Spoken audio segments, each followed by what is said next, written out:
жуунуучу бөлмө же болбосо ашкананы ремонттоодо көпчүлүгүбүздө эле суроо пайда болот. Кафелди кантип туура тандайбыз? Эмнеге биринчи кезекте көңүл бурушубуз керек? Дал ушул суроолорго бүгүн сиздер менен биргеликте чогуу жооп алмакчыбыз.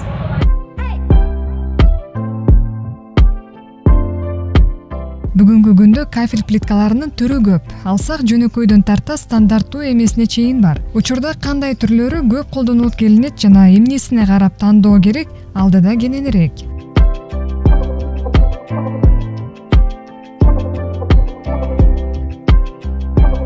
Они делятся по видам. Кафелдер ар түрдүү болуп, классика, неоклассика жана башка стилдерге бөлүнөт. Бул плиткалар бүгүнкү күндө көп суроо талапка ээ. Анткени булар тегиз жана ортолору да бири-бирине дал келип турат. Ошондой эле бул кафелдер өзүңүздөр көрүп тургандай эле тунук эмес. Буларды жууганга абдан ыңгайлуу. Ал эми жанында турган баарыбыз эле совет мезгилинен бери алып көнүп калган жылтыраган сыйгалак кафелдер.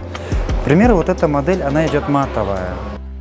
Ашкана, жуунуучу бөлмө же тазалык бөлмөгө кафель тандоо бул албетте ар бир адамдын өзүнүн табитине жараша болот. Бирок аны туура тандоодо кээ бир учурларга кылдат көңүл буруш керек. Мисалы, при выборе кафеля каждый клиент индивидуальный. Бул плиткалар бөлмөнүн ичинде гана колдонууга ылайыкташтырылган. Үйдүн сыртына чаптаганга болбойт, себеби аба ырайынын туруксуздугунан улам күч келип калышы мүмкүн. Негизинен кафелди тандоодо көпчүлүгүн анын калыңдыгы кызыктырат. А бирок ал чоң деле ролду ойнобойт. Болгону таштагы оймо чиймелердин тегиздигин гана көргөзүп турат. Также и в санузле, и также на кухне.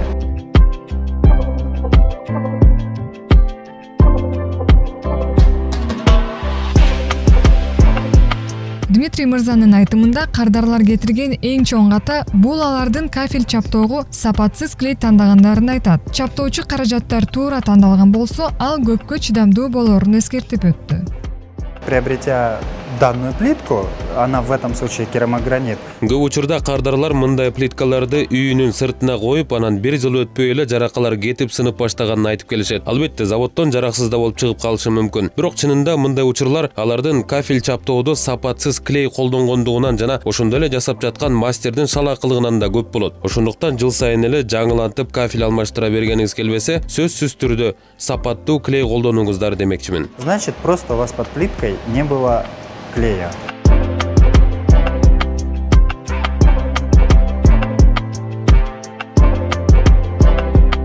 Белгилей кетсек, азыркы күндө эң чоң трендке айланган АКШдан келген кафелдер болуп саналат. Бирок кандай гана кафель тандабаңыз, эң башкысы адис менен кеңешип, тандоодо жаңылыштык кетирбеңиз дейли.